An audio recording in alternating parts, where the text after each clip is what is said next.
Chapter 43. Did you hear that? That melody, Fedir thought. I know it, but why? What is it? Oh, graceful one, a scratchy, elderly voice sounds. Please, don't refer to me as that. Call me Fedir. Soft steps approach on the ground, soon followed by a woman's voice. It is gentle, sweet, alluring. Face it, graceful one. You have aided the people of Damdara in a way no one else could. Your touch has brought life back to the destroyed soil as well as purified the water we drink. However, your powers are far beyond that of physical. So go on. You heard something? He shifts his body towards the beautiful voice. His bare feet graze the soft grass. The youthful and healthy scent calms his nerves. However, the air is cold and dry, but despite the temperature, several people are chatting, children are playing and laughing. It has grown joyous since his arrival. It's hazy and hard to tell what is real or fake when having to rely on the other senses. He recalls the sensation of falling, but not the land. At one point the land was arid, devoid of life, filled with a sense of dread, the auras around said. Then slowly it grew to something habitable. From what the people say, it is a magic touch he has. Yet how long did it take? Fedir never felt the sun's warmth, constantly wondering how to understand the passage of time, having only people's words to believe. He hasn't grown used to his impairment, probably never will. It was a part of him he never realized how much he depended on. In exchange, he gained something people may consider great, the power to sense emotions. However, he misses the joy or aid he brought people, and the beautiful reward of seeing his work successful. In fact, he feels he lost more as the faces of the people he holds close are fading. His memory, failing him at keeping a picture to the voices that kept him pushing through the impossible. It sounded like a melody, something of a stringed instrument, Fedir said, trying to remember the tune. It was a hopeful song, as if telling of one's appearance. A call. It was brief, but it came. He shifts his body slightly, pointing his finger straight ahead to the calling sound. There. A melody from the north, the woman muttered, softly humming. It doesn't make sense for a melody to be playing in Zoma's plains. If it's true, he mostly struck them by now, even with the fading Jenny active. Any normal person knows doing that is certain death. Fedir chuckles. I have to say, it's nice for a change to have people believe in my words without much convincing. A good friend of mine was always arguing against my thoughts. He brings his outward hand back to his chest, quieting his voice, though I now can understand a lot of his reasons. Isamu's words ring in his head. If only you could see the destruction around you, the tears they cry, the horrors of the remains of their loved ones, right before them. Where was your goddess during all of this? His brutal words weighed heavy on him. They were blunt and offensive against his belief, but he could not bring himself to hate him. They hurt because they were right. The goddess is our mother, and we are her children. But why treat family as such? What is the purpose in all this chaos? Nonsense, graceful one. Such a man has no right to speak to you with such a tone. It's absurd how... The elderly voice rang. Please don't bash my friend when he's not here to defend himself. Him and I are simply opposites of the same coin. Do you think it was your friend calling you? She asked. The hesitation in her voice seems to be filled with worry. I don't think Isamu has much skill with instruments. He's more of an active person when it comes to hobbies. Either way, I think we should search for the sound. It could be someone who needs our help. Slow down, Fedir. A smooth, delicate hand wraps around his wrist. A faint smell of perfume emits from it. I know playing a guardian angel is fitting of your belief, but risking our necks for people will draw Zoma's attention. Once he finds our village, we are done for. Then I will go alone. Listen to me. It has been a week since you have fallen out of the sky. Your body still needs rest. My body isn't going to get any better. I've come to accept that. You have given so much to me. A place to stay, countless treatments, the helmet you wear, she adds. He lifts his hand from hers, brushing it onto the large headgear. It's made of steel with complete coverage of his face except the mouth. He feels his long flowing warm hair, which barely sneaks out from the back of the helmet. He brings his hand to his mouth, and though it is still patchy, it has recovered nicely, though unable to feel his nose is a bit unsettling. Yes, this too. Just like us, people are fighting for a future, for their families. If I have this power, then it is my duty to use it. A quiet chuckle leaves her lips. And that is why I call you graceful. I will come along. No use in sitting around. We have a village to rebuild. Plus, I gotta keep an eye on my innocent little angel. Don't want any corruption seeking into your pure soul. Thank you, Lena. Fedir lifts above the plentiful sand, grains falling off his feet as he hovers. The sand is freezing and the air is silent. The sounds behind him are a couple sets of heavy footsteps in clanky armor. Their breath is unsteady, yet one is normal. The footsteps approaching his side are soft, and an intoxicating fragrance drawing his attention to it. Lead the way, Lena's soft suggesting voice said. North is a little vague for my liking. Can you sense anything else? He concentrates. In his mind, he can sense Lena's aura. It is hot pink, fun and exciting, strobing with pretty various shades, like how a moth sees a flame.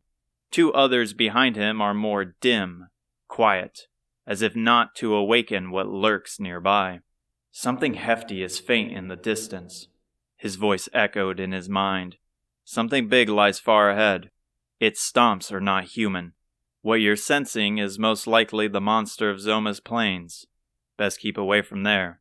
These duds cover a lot of my skin, but I don't think it's enough to protect against anything it may throw at us. And I doubt it will fall for my dazzling charms once the armor is stripped. An ear-piercing crack shatters the sound barrier. He flinches to the abrupt sound. A whip?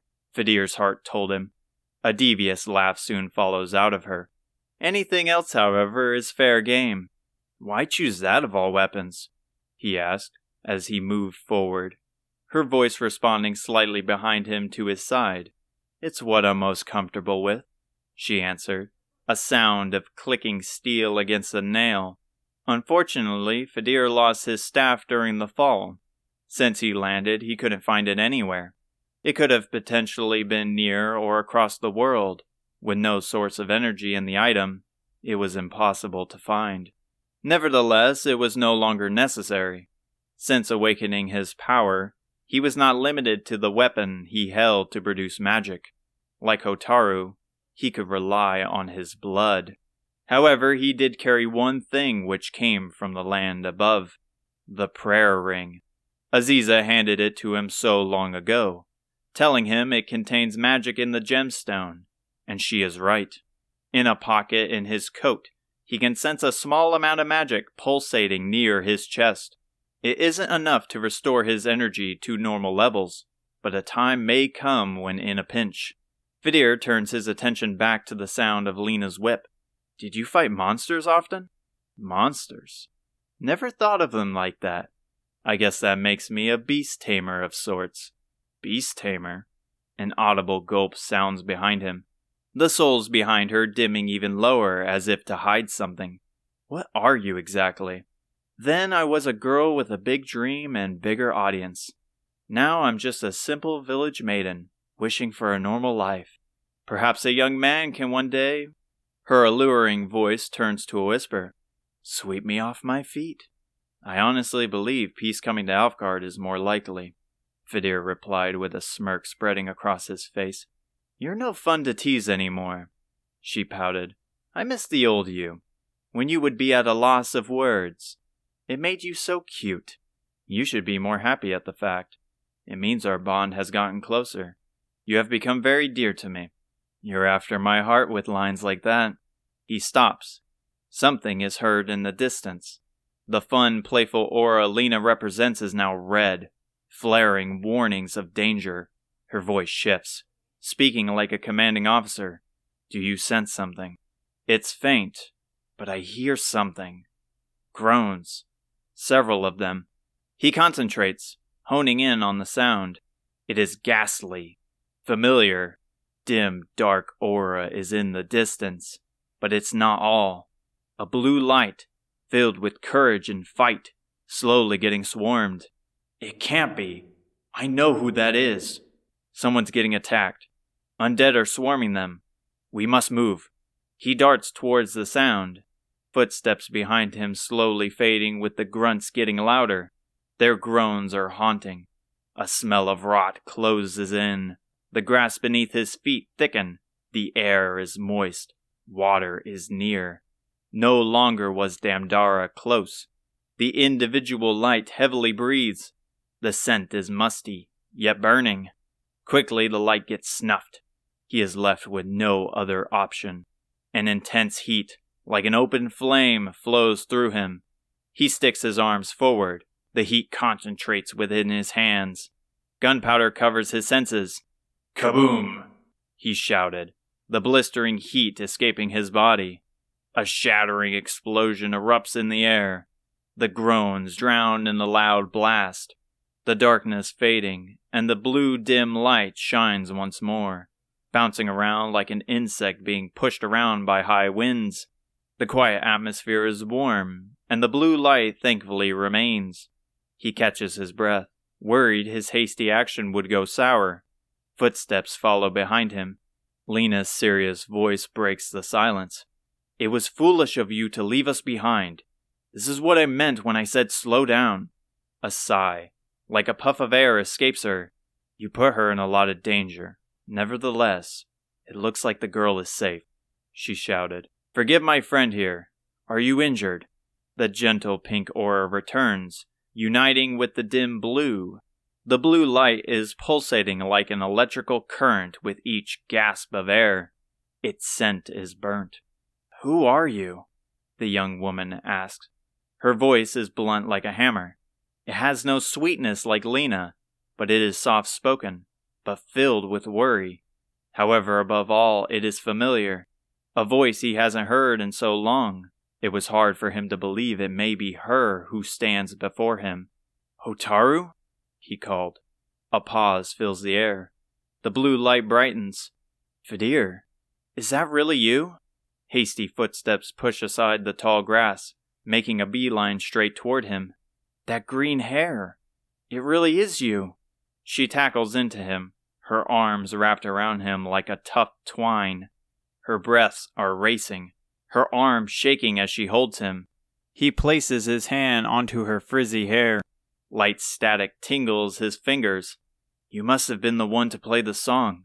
The moment I heard it, I came as fast as I could. I'm glad I made it in time. I never would have thought that liar would bring me to you, but once Galen explained what a fairy was, I knew it was you, though I didn't know that was what happened to you. His mind comes to a pause. Galen, I know that name. Her breathing declines. Her voice drowns. Her grasp around him weakens. Fedir attempts to hold her up, but quickly she lightens. Seems the poor girl has been through a lot. Will she be okay? He worried.